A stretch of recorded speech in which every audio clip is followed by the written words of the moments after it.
തെരഞ്ഞെടുപ്പ് പ്രചാരണത്തിനെത്തിയ സ്ഥലത്ത് ആളുകൾ കുറവായതോടെ പ്രവർത്തകരോട് ക്ഷോഭിച്ചു സുരേഷ് ഗോപി. ഇങ്ങനെയാണെങ്കിൽ മത്സരത്തിനില്ലെന്നും തിരുവനന്തപുരത്തേക്ക് മടങ്ങി രാജീവ് ചന്ദ്രശേഖറിന് വേണ്ടി പ്രവർത്തിക്കുമെന്നും പറഞ്ഞാണ് പ്രവർത്തകരോട് ക്ഷുഭിതനായത്.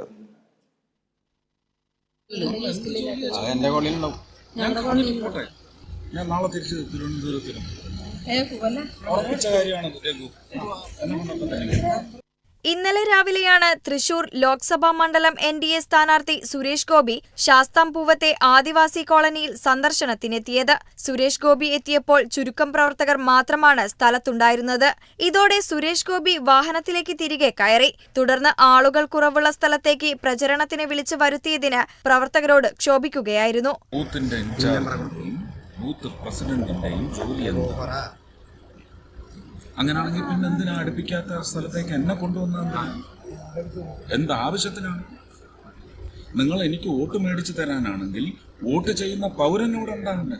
ഇങ്ങനെയാണെങ്കിൽ തിരുവനന്തപുരത്തേക്ക് മടങ്ങി BJP സ്ഥാനാർത്ഥി രാജീവ് ചന്ദ്രശേഖറിന് വേണ്ടി പ്രചരണം നടത്തിക്കൊള്ളാമെന്നായിരുന്നു നേതാക്കളോടും പ്രവർത്തകരോടുമുള്ള ഭീഷണി. നിങ്ങൾ ബൂത്തുകാരെ മനസ്സിലാക്കൂ.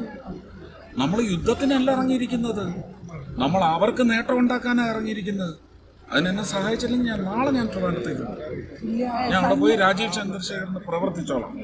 പ്രദേശത്തെ BJP അനുഭാവികളായവരെ വോട്ടർ പട്ടികയിൽ ചേർക്കാത്തതും സുരേഷ് ഗോപിയെ പ്രകോപിപ്പിച്ചു. പിന്നീട് സമീപ കോളനികളിൽ നിന്ന് ആളുകളെ എത്തിച്ച് സുരേഷ് ഗോപിയെ അനുനയിപ്പിച്ചാണ് പരിപാടി പൂർത്തിയാക്കിയത്. Kerala vision news, Thrissur.